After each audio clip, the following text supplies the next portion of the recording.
काय वाटतं तुम्हाला, कसं असं फॉर्म्युला काय सांगणार?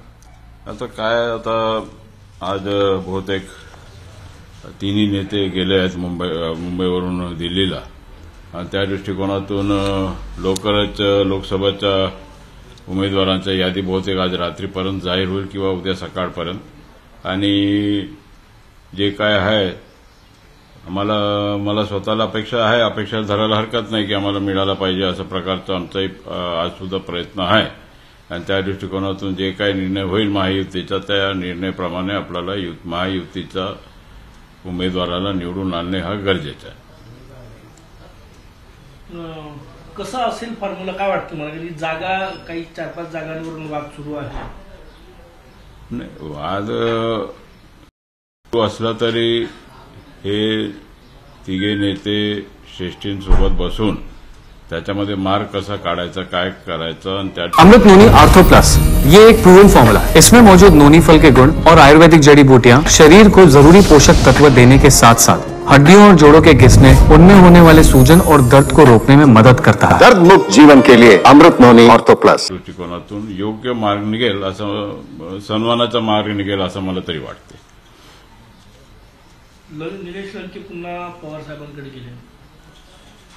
ठीक आहे, आता इतका दिवस ते इकडे होते, सगळं कामं झाले, सगळं व्यवस्थित त्यांचे कामं आटोपून ते परत गेले, हरकत नाही।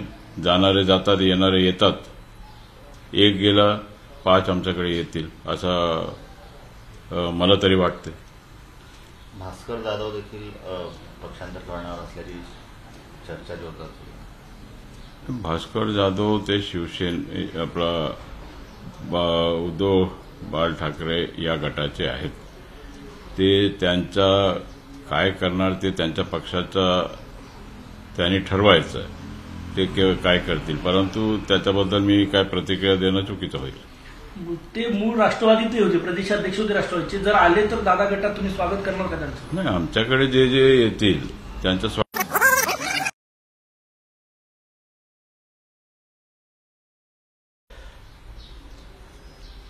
निधी वगैरे निधी होतेच, पैसे म्हणजे निधी सगळं मदत भरपूर चालतं। लोकसभा निवडणुकीच्या जागा वाटपाचा फॉर्म्युला आज फायनल होण्याची शक्यता आहे। काय वाटतं तुम्हाला, कसं असं फॉर्म्युला काय सांगणार? आता आज बहुतेक तिन्ही नेते गेले आहेत मुंबईवरून दिल्लीला आणि त्या दृष्टिकोनातून लवकरच लोकसभेच्या उमेदवारांच्या यादी बहुतेक आज रात्रीपर्यंत जाहीर होईल किंवा उद्या सकाळपर्यंत। आणि जे काय आहे मला स्वतःला अपेक्षा धरायला हरकत नाही की आम्हाला मिळाला पाहिजे अशा प्रकारचा आमचाही आज सुद्धा प्रयत्न आहे। आणि त्या दृष्टिकोनातून जे काही निर्णय होईल महायुतीचा त्या निर्णयाप्रमाणे आपल्याला महायुतीचा उमेदवाराला निवडून आणणे हा गरजेचा आहे। कसं असेल फॉर्म्युला काय वाटतं मला? की जागा काही 4-5 जागांवरून वाद सुरू आहे। नाही, वाद सुरू असला तरी हे तिघे नेते श्रेष्ठींसोबत बसून त्याच्यामध्ये मार्ग कसा काढायचा, काय करायचं आणि त्या दृष्टिकोनातून योग्य मार्ग निघेल असं, सन्मानाचा मार्ग निघेल असं मला तरी वाटते। निलेश लंके पुन्हा पवार साहेबांकडे गेले। ठीक आहे, आता इतका दिवस ते इकडे होते, 5-6 महिने, सगळं कामं झाले, सगळं व्यवस्थित त्यांचे कामं आटोपून ते परत गेले, हरकत नाही।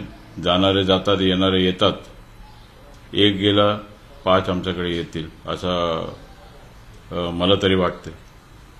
भास्कर जाधव देखील पक्षांतर करणार असल्याची चर्चा जोरदार सुरू आहे। भास्कर जाधव ते शिवसेने आपला उद्धव बाळ ठाकरे या गटाचे आहेत। ते त्यांचा काय करणार ते त्यांच्या पक्षाचा त्यांनी ठरवायचं, ते काय करतील, परंतु त्याच्याबद्दल मी काय प्रतिक्रिया देणं चुकीचं होईल। ते मूळ राष्ट्रवादीचे होते, प्रदेशाध्यक्ष होते राष्ट्रवादीचे, जर आले तर दादा गटात तुम्ही स्वागत करणार का त्यांचं? नाही, आमच्याकडे जे येतील त्यांचं स्वागतच आम्ही करणार। आमच्याकडे आमच्या संख्या वाढत असेल तर आम्ही जरूर स्वागत करणार. ते पूर्वी आपल्या पक्षाचे अध्यक्ष सुद्धा होते आणि गडचिरोलीमध्ये सुद्धा 2-3दा त्यांचा दौरा झालेला आहे आणि त्या दृष्टीने एक चांगला व्यक्ती आमच्या पक्षात आला तर चांगलं आहे, त्यांचं स्वागतच आहे. कारण की ते नाराज आहे, 2-3 दिवस झाले उद्धव ठाकरेंवर नाराजी व्यक्त करतात. नाही, आता ते ठीक आहे. नाराजी प्रत्येक माणसाचा थोडाफार नाराजी असतो, परंतु पक्षात असल्यानंतर आपल्याला थोडा नाराजी बाजूला ठेवून पक्षाकरता आपल्याला काम करावं लागतो. सगळे नाराज झाले तर पक्ष चालणार कसं? आणि त्या दृष्टीने सगळ्यांनी मतभेद असला तरी आपल्याला पक्षाकरता आपल्याला काम करायचं तर जिद्दीने पक्षाला मजबूत करण्याचं काम आपल्याला सगळ्यांना करावं लागेल. अजितदादा त्या दिवशी गोंदियात म्हटले होते की धर्मराव बाबा आत्राम आम्ही यांना कमळावर लढण्याला जाऊ देणार नाही, आमचं घड्याळ चिन्ह आहे, एक मोठा आदिवासी नेता जाऊ देण्याची त्यांची तयारी नाही. नाही, ठीक आहे. ते काय मी कमलावर लढला पाहिजे असं अजितदादांचंही मत नाही. आमचा इतकाच होता की आम्ही मागणी करत होतो की एक चांगलं संधी आहे आणि हा सीट आपण स्वतः उभा झाल्यानंतर हा 100% निघाला असता. आणि जे आमचं विजन आहे मोदी साहेबांचं की अबकी बार 400 पार, आता 399 झाल्यानंतर जर माझ्या एक सीट नाही आला तर मग थोडा 400 पोहोचणार नाही ना. जर दिलं असतं तर 1 पासून 400 पूर्ण झाले असते. असं आहे. मिळेल असं वाटतंय आता एक नाही, अपेक्षा करायला हरकत नाही. मिळायला पाहिजे हे माझंही मत आहे. नाहीतर आपण चालला आहे ना आपला अन्न औषध विभाग व्यवस्थित आपण सगळ्यांना दुरुस्त करत आहोत. सगळे स्वच्छ करण्याचा आपण आपला विभागाचा काम आपण करत आहोत. त्या दृष्टिकोनातून फार मोठा डेव्हलपमेंट सुद्धा आमच्या विभागामध्ये झालेला आहे. ते काम आपण सुरू ठेवू ऑक्टोबरपर्यंत. तुम्ही तुमच्या खात्यावर खुश नाहीये का? वारंवार म्हणता खासदारकी लढायची. नाही, खात्याचं कॅबिनेट मंत्रीपद दिलं तुम्हाला. नाही, कॅबिनेट पद सोडायचं एकच काम होतं की आता पुढच्या पिढी समोर आला पाहिजे विधानसभेकरता, तर त्यांना आपण कुठेतरी संधी द्यायचा असं प्रकारचा आमचा विचार होता. तरुण लोक पुढे आले पाहिजे. आता 7 इलेक्शन लढल्यानंतर पुन्हा आपण विधानसभेमध्ये जायचं असा प्रकारचा माझा विचार नव्हता.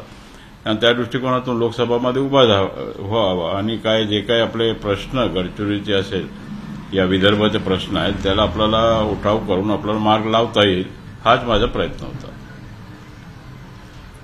नाही मिळालं तर विधानसभा पुन्हा लढणार आणि नाही, आता ते वेळ आहे. ऑक्टोबरमध्ये आता एकदा आपला समोर केलेल्या मुलीला तर ते मुलीला समोर लढवायचा. मुली आणि आमचा मुलगा आहे, दोघे लढतील एकमेकाविरोधात.